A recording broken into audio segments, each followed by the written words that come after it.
कहते इसके चकरना पर तुमको मैं सब चीज दूंगा, वस्तु दूंगा, पर हम सब भक्ति परमात्मा बना करके किसकी भक्ति कर रहे हैं, ऊपर में विचार करिए।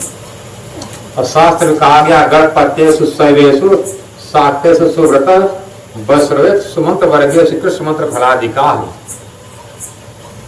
माता लक्ष्मी ने अपने पति भगवान विष्णु से पूछा, हे प्रभु हम आपकी भक्ति कर, आपकी पत्नी है, मैं आपकी भक्ति सेवा कर रही, इतना समझ कर दबा रही, आपसे मैं कभी कुछ मांगे नहीं, एक बात मैं मांगे बताओगे, पूछ दोगे, मांगो क्या चाहती हूँ? मैं यही चाहती हूँ आप कृपा कर बताइए कि आप परमात्मा हो। तो भगवान ने बताया कि मैं परमात्मा तो नहीं हूँ, पर दुनिया पूजा क्यों करती है, पर दुनिया पता नहीं मेरी पूजा क्यों करती, तो मैं परमात्मा नहीं हूँ। और परमात्मा की भक्ति कितना जन्म करना पड़ता है। अब कौन परमात्मा है, कहते हैं श्री कृष्ण ही परमात्मा है। कौन परमात्मा है? श्री कृष्ण ही परमात्मा है।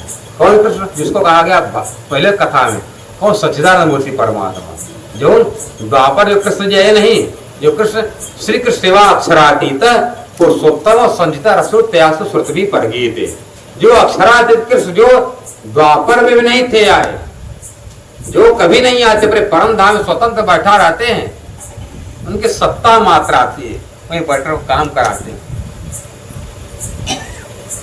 इससे परमात्मा जो अक्षरातीत कृष्ण है वो है कौन? सबके मालिक। इसलिए हे पत्नी, हे लक्ष्मी, तो उस परमात्मा का सही भक्ति करो। तो भगवान विष्णु कहते हैं भक्ति करें। लक्ष्मी पूछती कैसे भक्ति करें, कुछ उपाय बताइए। सुनिए, कहते हैं विष्णु पुराण में, जन्मांतर सहस्त्रेषु, क्या करे? जन्मांतर सहस्त्रेषु तपो ज्ञान समाधि में। जब गुरु के पास जाओ, गुरु तुमको बताया कि बाबू तुम तपस्या करो, तो ध्यान लगा, तुम समाधि लगाओ। क्या?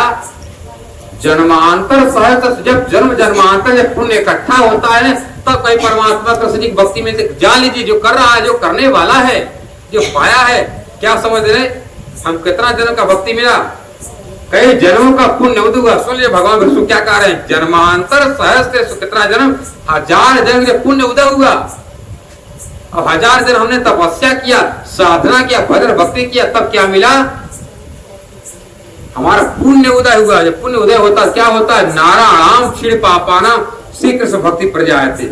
1000 जन्म तपस्या करने के बाद, कष्ट सहने के बाद, अब जीव क्या करता है? जब पुण्य को संचित कर लेता, उस पुण्य के बदल उसका पाप कमजोर होता है। जब पाप कमजोर होता है तब क्या मिलता है? श्री कृष्ण भक्ति प्रजायते। तब कृष्ण जी भक्ति अनायास ही परमात्मा का यह भक्ति ले लेते। और कितना जन्म में मिलती भक्ति? इसलिए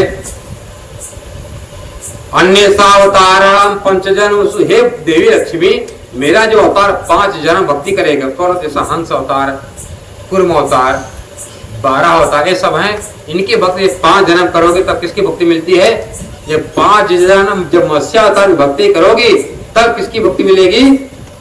12 भगवान का जो मेरा अवतार है, तो 12 जो हिरण्याक्ष का वध करने के लिए, धरती को उठा कर लाने के लिए मैं क्या बना था? सुअर को बनाया था 12। जब मत्स्य अवतार भक्ति करोगे 5 जन्म, तो किसकी भक्ति मिलेगी? 12 भगवान की। और 12 भगवान भक्ति कितना जन्म करना पड़ता है? 10 जन्म। 10 जन्म भक्ति करने के बाद किसकी भक्ति मिलती है? भगवान नरसिंह की। भगवान नरसिंह भक्ति कितना जन्म करना पड़ता है? 100 जन्म। कितना जन्म? 100 जन्म। कितना जन्म हुआ? मत्स्य अवतार 5 जन्म, 10 जन्म 12 का कितना हुआ?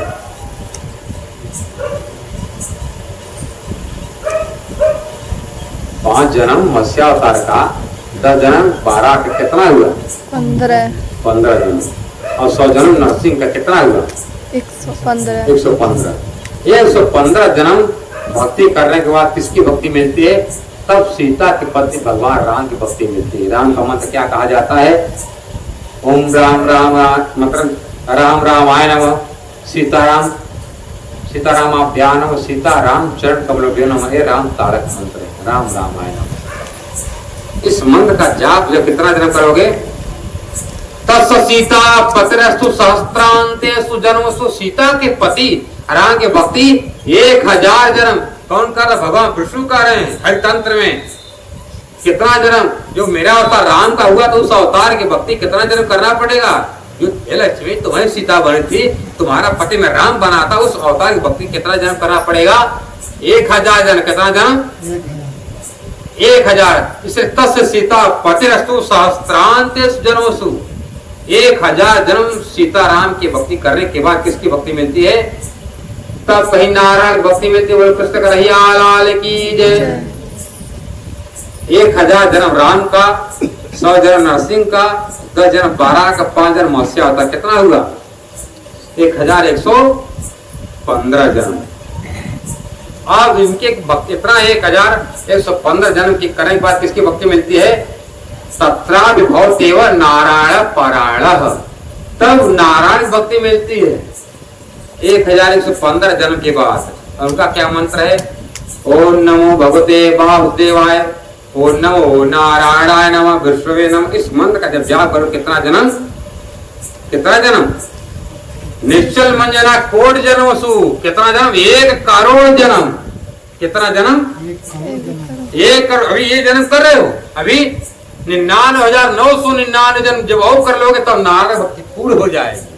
हनुमान जी को क्यों नहीं लेकर राम जी गए थे? यहाँ पर क्या कहता है? हरि का कथा का प्रचार प्रसार करना था, इसलिए हनुमान जी को नहीं लेकर गए।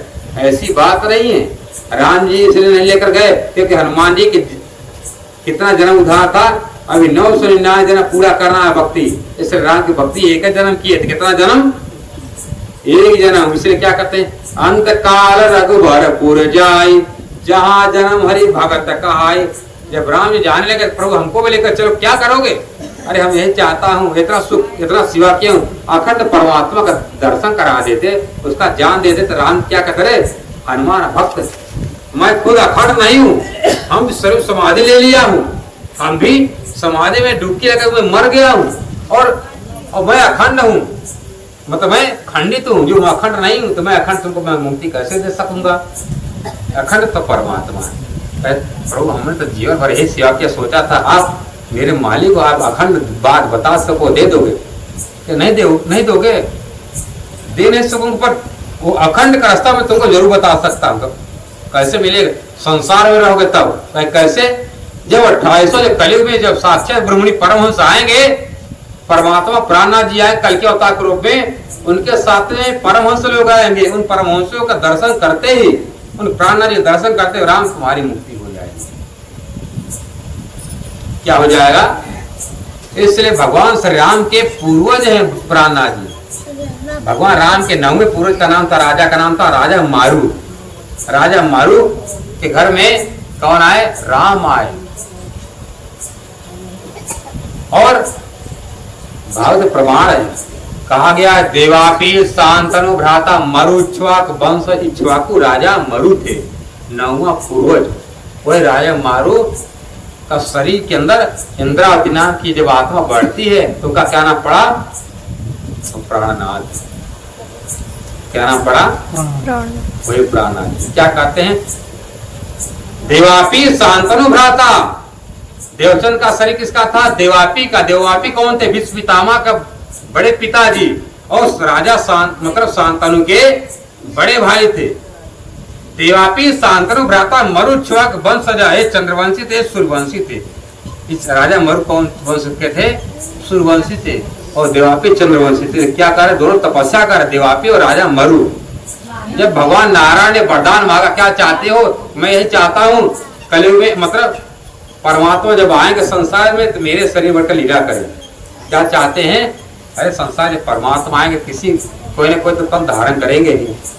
मैं चाहता हूँ वो तन हम लोगों का रहे। तो देवापी के शरीर के अंदर सुंदरबाई नाम की आत्मा अगर बैठेगी तब क्या नाम पड़ेगा उनका? देवचंद्र। उस देवचंद्र के अंदर राजी शक्ति आकर बैठे तब क्या नाम पड़ेगा उनका? बुद्धावतार, बुद्धि का अवतार। जब राजा मरु के अंदर जब आकर बैठेंगे इंद्रावती के अंदर, उनका क्या नाम होगा? कल्कि अवतार।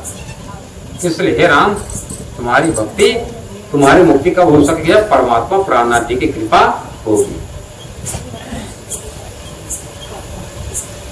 थोड़ा बढ़िया भारतीय होगी ना, बढ़िया। सभी धर्म पुराण यही कहते हैं परमात्मा शरण रहो। कितना जन्म की भक्ति करना है? 1000 जन्म। नारायण भक्त कितना जन्म? 1 करोड़ जन्म।